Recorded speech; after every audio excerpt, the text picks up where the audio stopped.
을 넘기는데 만족하지 말라. 나는 독서에 열중하는 한가로운 사람을 증오한다.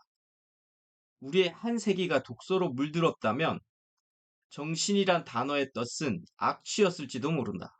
책장을 넘기는데 만족한 학자는 얼마 후 생각하는 능력마저 완전히 상실하게 된다.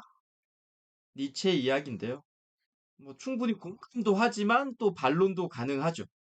니체처럼 깊은 사유를 하시는 분도 초반에는 책을 읽으셨을 거예요. 책을 읽어야만 자신이 사유할 수 있는 폭이 넓어지고 깊어지죠.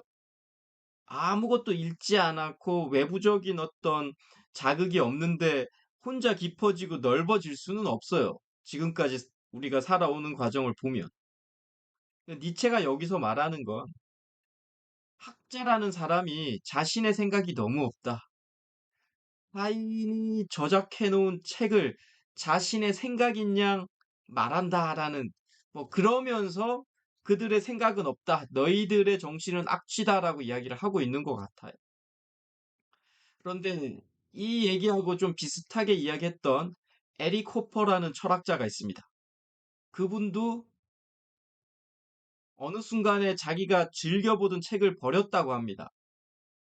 버린 책도 또 별게 아니에요. 어떤 식물 백과사전이었는데 그분이 무슨 어떤 어려운 문제에 봉착을 하게 되면 항상 넣고 다니던 그 식물 백과사전에 손이 갔답니다.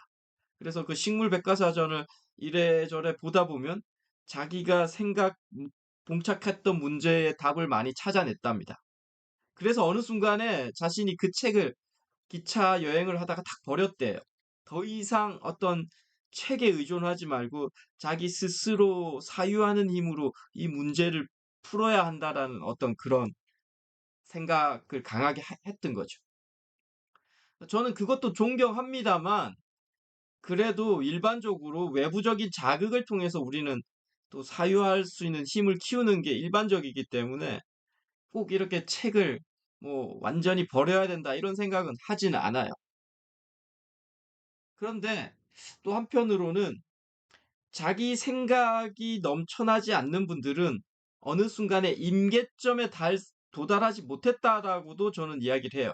여기에서 말하는 어떤 학자들이 타인의 생각을 자기 생각인 양 이야기하는 건 그 학자들이 자신의 마음으로, 자신의 뇌로, 심장으로 넣었던 수많은 지혜와 진리의 양이 아직 넘쳐나지 않았다라고도 표현할 수 있다는 생각이 들어요. 그래서 그렇게 하다 보면 어느 순간에 넘쳐나면, 네, 책에 의존하기보다도 자기 생각으로 표현하는 시기가 올 거라고 저는 생각을 해요. 그 과정에 있다라고 판단할 수밖에 없죠. 여하튼, 책으로 뭔가 읽어내고 있는 사람들은 자기 생각을 가지려고 애를 많이 써야 되죠. 근원적인 방법으로는 책을 빨리빨리 읽고 한 권 읽었다라는 이런 느낌보다는 한 줄 한 줄을 을미하면서 자신의 생각을 한번 계속 대입시켜 보는 것, 반론해 보는 것, 동의해 보는 것, 좀 다르게 생각해 보는 것, 이 저자와 다르게.